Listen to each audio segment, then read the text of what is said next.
the Millennium, it's probably the most debated 1,000 years in human history, with three major Christian interpretations that have literally shaped how billions of people view the end times. That's fascinating how one passage from Revelation could spark such different views. What really strikes me is how unified the early church was on this for centuries. You know what's remarkable? For nearly 400 years, Christians predominantly held just one view: premillennialism. They were convinced Christ would return first, defeat the Antichrist, and establish a literal 1,000-year kingdom on earth. Hmm. So, what caused such a dramatic shift in thinking? Well, it was Augustine in the 4th century who really turned things upside down. He introduced what we now call amillennialism, the idea that we're actually living in the millennium right now. It's like telling someone they've been at the party all along without realizing it. That must have been quite the theological bombshell at the time.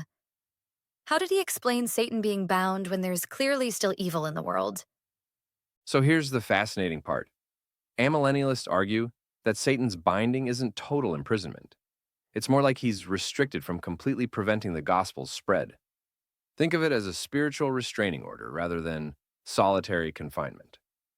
And then along came the postmillennialists in the 1700s with yet another interpretation.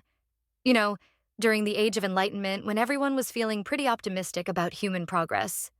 Exactly right. And the historical timing is crucial. The Enlightenment's emphasis on reason and progress perfectly aligned with postmillennialism's view that the world would gradually become more Christian through the spread of the gospel. They saw science, education, and social reform as tools for ushering in the millennium.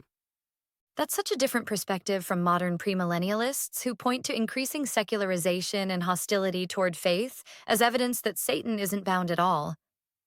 And that brings up one of the most intriguing aspects of millennial theology: how it reveals human nature.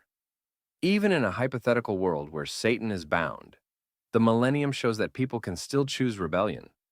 It's like running a cosmic experiment on free will. Oh, that's a fascinating way to look at it.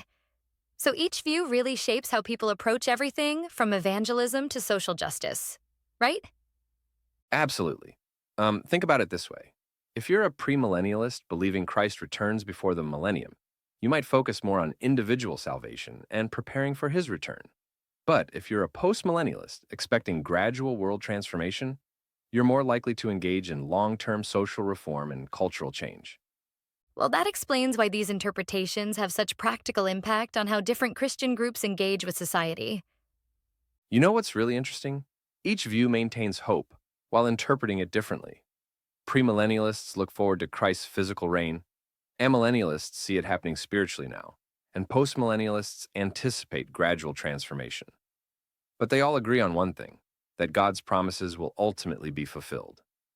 That's really what ties all these perspectives together. The certainty that history is moving toward some kind of divine conclusion. And here's what I find most compelling. These different interpretations actually help us see multiple facets of truth. The amillennialists remind us of Christ's victory on the cross. The postmillennialists emphasize the gospel's transformative power. And the premillennialists keep us aware of ongoing spiritual warfare. So maybe the complexity of these interpretations serves a purpose, keeping us humble while encouraging deeper study. That's exactly right. And whether you're counting down to the millennium, believing we're in it now, or working toward it, the core message remains the same. History has meaning, justice will prevail, and God's promises will be fulfilled. Not bad for a debate that's been going strong for nearly 2,000 years.